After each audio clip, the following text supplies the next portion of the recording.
umat terbaik oleh Allah Tuhan semesta alam? Dan mengapa umat Islam selalu menyindir dan mengurusi agama lain, terutama agama saudara kami Kristen? Jawabannya ada di Alkitab Kristen itu sendiri, yaitu di Markus 12 ayat 29 dan Yohanes 17 ayat 3.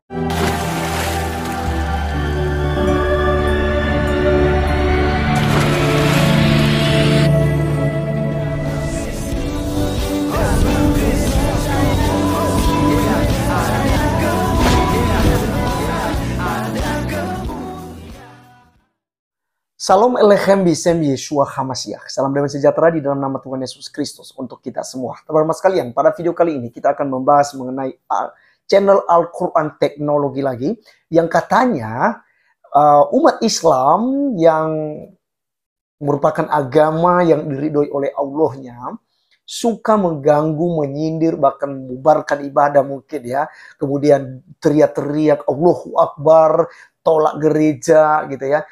Bubarkan ibadah doa dan macam-macam ya mereka lakukan ya. Ternyata alasannya katanya ada di Alkitab itu sendiri, karena di dalam Alkitab dijelaskan bahwa Tuhan itu Esa, dan juga di dalam Alkitab dikatakan bahwa Yesus itu adalah utusan. Itu sebabnya mereka ini suka mengganggu kekristenan ya, suka menutup gereja, suka demo di mana-mana. Karena apa? Karena jawabannya ada di Alkitab menurut dia. Semuanya dibongkarnya teman-teman sekalian ya. Jadi mari kita langsung saja untuk menyimak videonya terlebih dahulu berikut ini. Umat terbaik oleh Allah Tuhan semesta alam. Dan mengapa umat Islam selalu menyindir dan mengurusi agama lain, terutama agama saudara kami Kristen? Jawabannya ada di Alkitab Kristen itu sendiri, yaitu di Markus 12 ayat 29 dan Yohanes 17 ayat 3. Jawab Yesus, hukum yang terutama ialah, dengarlah hai orang-orang Israel, Tuhan Allah kita, Tuhan itu Esa. Itulah mengapa kami umat Islam selalu menyindir dan mengingatkan saudara-saudara kami non-muslim. Dengarlah saudara-saudara kami Kristen, Tuhan kita Allah, Tuhan itu Esa. Sama persis dengan perkataan Yesus atau Nabi Isa 2000 tahun yang lalu. Kemudian di Yohanes 17 ayat 3, inilah hidup yang kekal itu, yaitu bahwa mereka mengenal Engkau satu-satunya Allah yang benar, dan mengenal Yesus yang telah Engkau utus. Itulah mengapa umat Islam disebut umat terbaik, karena mengingatkan kembali perkataan dan pesan-pesan para nabi-nabi yang telah banyak diubah oleh tangan-tangan manusia. Mengapa umat Islam disebut umat terbaik oleh Allah Tuhan semesta alam? Dan mengapa umat Islam selalu menyindir dan mengurusi agama lain? Oke, teman-teman sekalian, itulah video yang kita sudah dengarkan bersama. Dan teman-teman sudah dengar sendiri jawabannya ya. Kenapa umat Islam ya suka mengganggu agama lain, suka menyindir katanya, suka kepo dengan agama lain, suka demo gereja mungkin ya. Saya tambahkan itu ya. Demo gereja, tutup gereja, kacaukan ibadah agama lain. Ini kan pekerjaan setan teman-teman sekalian. Ini pekerjaan setan sekali lagi. Karena setan tidak akan tenang ketika ada ibadah. Setan pasti kepanasan jika ada yang memuji Tuhan. Karena itulah cara setan untuk mengacaukan dan menyesatkan umat manusia. Nah, jadi kita udah dapat jawabannya teman-teman sekalian, sesuai yang disampaikan oleh channel Al-Quran Teknologi. Teman-teman sekalian, di sini kita bisa berpikir ini ya, berpikir logika ya. Bukankah di kitab sucinya sendiri yang berkata, lakum dinukum waliyadi. Ya, bagiku agamaku, bagimu agamamu, tidak ada paksaan kan. Jadi teman-teman sekalian, dia melanggar apa yang diperintahkan oleh kitab sucinya sendiri, bahwa kamu jangan mengganggu dan mengurusi agama lain. Ya, agamamu, agamamu, agamaku, agamaku kan. Lakum dinukum waliyadi. Lalu kenapa channel Al-Quran Teknologi justru membuka aibnya sendiri? Ternyata itulah alasan mereka mengganggu agama lain. Padahal teman-teman sekalian, itu bukan alasan yang utama. Ayat yang dikutipnya kita bisa mempertanggungjawabkan itu. Ya, tetapi karena memang isi kitabnya adalah ya hampir bisa dikatakan teman-teman sekalian 70% ya itu membahas tentang kekristenan. Itu sebabnya siapa? Pendeta Saifuddin Ibrahim itu kan menyuarakan hal itu tuh. Ya, 300 ayat. Karena apa? Karena memang ayat itu menyerang dan menjelekkan agama lain. Ya, jadi itu alasannya ada di Al-Qur'anmu, bukan di Alkitab. Lagi pula ayat yang Anda kutip di dalam Markus pasal 12 ayat ke-29 dan juga Yohanes pasal 17 ayat 3. itu sama sekali tidak memberikan dukungan bagi Anda supaya Anda demo, supaya Anda ganggu Kristen, supaya Anda tutup gereja, supaya Anda itu menghalang-halangi pembangunan gereja, paksa pemerintah supaya tanda tangani penolakan gereja dan lain-lain yang kalian buat, demo di mana-mana, teriak-teriak demi Allahmu. Ya, ini salah.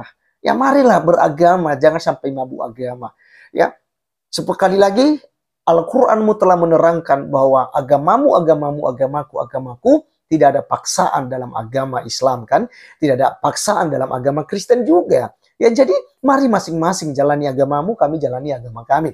Teman-teman sekalian, kita lihat apa yang dikutipnya. Markus 12 ayat 29. Yesus katakan begini. Jawab Yesus, hukum yang terutama ialah, dengarlah hai orang Israel, Tuhan Allah kita, Tuhan itu esa. Yesus saat ini di situ sedang mengutip Ulangan pasalnya yang ke-6 ayat 4.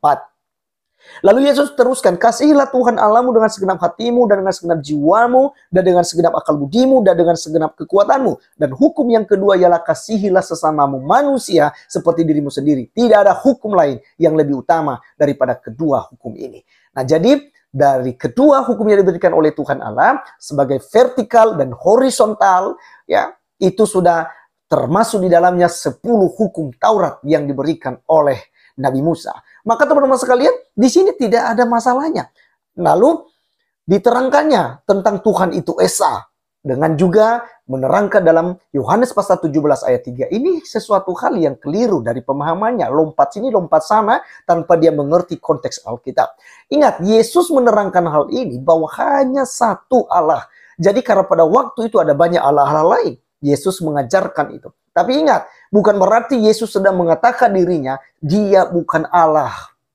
Yesus bukan sedang mengatakan bahwa dia tidak berkuasa atas dunia ini. Karena Yesus adalah Allah itu sendiri. Allah yang sejati, yang menjelma atau nujul menjadi manusia untuk menyelamatkan kita dari hukuman dosa. Nah, teman-teman sekalian, perhatikan baik-baik ya. Tuhan itu yang esa. Nah, Tuhan esa itulah yang juga menjadi perantaran bagi kita melalui Tuhan Yesus. Mari kita melihat teman-teman sekalian dalam 1 Timotius 2 ayat yang ke-5. Firman Tuhan katakan, karena Allah itu Esa, dan Esa pula dia yang menjadi pengantara antara Allah dan manusia, yaitu manusia Kristus Yesus. Jelas ya? Manusia Kristus Yesus. Jadi Yesus yang menjadi perantaran antara manusia dengan Allah. Karena tidak mungkin manusia langsung datang kepada Allah, karena manusia sudah jatuh di dalam dosa. Itu sebabnya harus melalui Tuhan yang menjelma menjadi manusia. Mengapa dia harus menjadi manusia? Karena yang diselamatkan adalah manusia. Tuhan tidak perlu jadi hewan. Tuhan tidak perlu jadi tumbuhan. Karena itu tidak diselamatkan. Yang diciptakan menurut gambar dan rupa Allah adalah manusia. Maka yang diselamatkan adalah manusia. Ya, itu sebabnya Allah menjadi manusia. Apakah bisa Allah menjadi apa saja? Bisa, dia maha kuasa kok. Ya, jadi ini tidak ada yang aneh. Ya, mungkin Anda berkata lagi, oh kok Tuhan jadi manusia? Ya iyalah, kan bisa. Yang salah kalau manusia jadi Tuhan. Ya, jadi pola pikirnya harus diatur. Nah, teman-teman sekalian, juga tadi dia mengutip Yohanes 17 ayat 3. Inilah hidup yang kekal itu, yaitu bahwa mereka mengenal Engkau satu-satunya Allah yang benar, dan mengenal Yesus Kristus yang telah Engkau utus. Ingat teman-teman sekalian, Yesus diutus di sini dalam artian, dalam bahasanya, dia keluar dari Bapa. Dia adalah firman.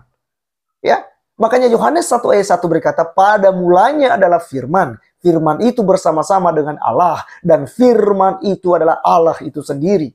Jadi, pada mulanya Yesus ini adalah firman. Pada mulanya dia ada bersama dengan Allah. Ya. Lalu firman inilah yang dikandung oleh Bunda Maria. Lahirlah dan diberi nama. Ingat, namanya diberikan bukan diberikan oleh Yusuf dan Maria saja, tapi itu nama yang diberikan oleh Allah itu sendiri, yaitu Yesus Kristus. Ya, Yeshua HaMashiach. Karena hanya di dalam nama Yesus Kristus, ya, orang diselamatkan. Ya, Alkitab katakan bahwa Yesus Kristuslah yang akan menyelamatkan umatnya. Jadi di sini tidak ada yang salah. Nah, tetapi kalau Anda jujur, Anda coba membacakan mulai dari dalam ayat yang ke-6. Yesus katakan begini, aku telah menyatakan namamu kepada semua orang yang engkau berikan kepadaku dari dunia.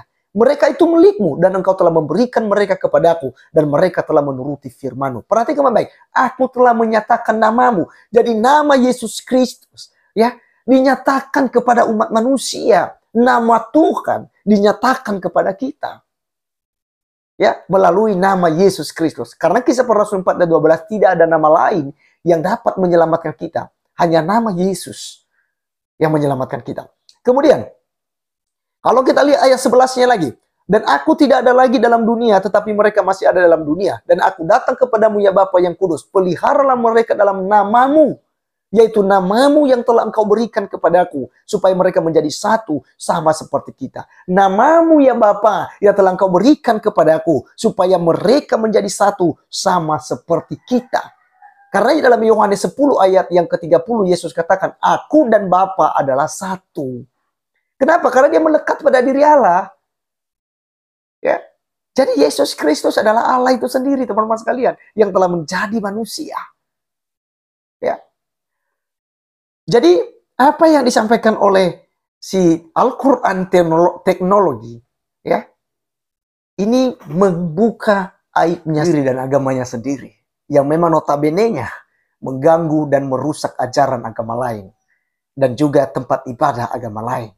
Teman-teman jelas, ya, dari abad pertama hingga sampai awal abad ke-6, kekristenan itu aman saja dan mereka percaya bahwa Yesus Kristus telah mati di salib.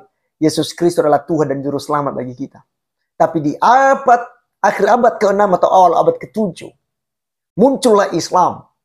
Ya, makanya tidak salah Kiai Buya Sakur mengatakan, memprediksi, bahkan menduga bahwa Islam itu yang merupakan aliran baru daripada kekristenan kan gitu. Karena memang hampir sama semua pembahasannya ya. Nabi-nabi daripada orang Israel gitu. Ya, hanya saja orang Kristen kan tidak percaya kepada Muhammad sebagai nabi. Ya jelas dong karena tidak ada nubuatannya dalam Alkitab. Sekalipun Anda ngaku-ngaku, sekalipun Anda juga mencari-cari celah ya bahwa nama nabi Anda ada di Alkitab tapi sudah dihapuskan, sudah diubah-ubah. Seperti disampaikan oleh si channel tadi ya, Al-Quran Teknologi. Ya, bahwa sudah dirubah-rubah kitab yang sesungguhnya, ajaran sebelumnya. Jadi meluruskan kembali kata dia. Kan bodoh. Ya, jadi sebenarnya yang salah adalah Al-Quran Anda sendiri, bos. Bukan Alkitab. Kami memahami Allah yang esa dalam 3 pribadi dalam satu hakikat ketuhanan. Bapa, Putra, dan Roh Kudus. Putra ini atau anak ini atau Yesus ini ya, itu kan melekat pada diri Allah itu sendiri. Lalu Allah juga punya roh karena Allah kami bukan zat, Allah kami itu roh, maka dia punya roh yang juga melekat pada diri Allah. Jadi dia punya firman karena Tuhan kami tidak bisu. Dia bisa berbicara. Jadi firman-Nya itulah yang telah menjadi manusia, berpribadi. Ya, Bapa, Putra, dan Roh Kudus. Jadi jelas teman-teman sekalian, yang esa itu dia tidak pahami sendiri. Ya, dan soal utusan Yesus tadi memang betul. Yesus diutus karena dia adalah keluar dari Bapa itu sendiri. Dia firman yang dikandung oleh Maria, lalu dia lahir, dia berpribadi. Ya memang, ya. Tapi bukan berarti itu mengganggalkan ya atau membatalkan bahwa Yesus itu bukan Tuhan. Jadi mari kita berakal sehat. Sekali lagi, urus saja agamamu dan kami urus agama kami. Tidak ada paksaan. Mari kita berdamai, mari kita saling mengasihi. Jangan hanya gara-gara keyakinan kita terpecah belah di Republik Indonesia ini. Terima kasih teman-teman sekalian. Sekian video kali ini. Sampai ketemu di video berikutnya. Tuhan Yesus memberkati. Salam.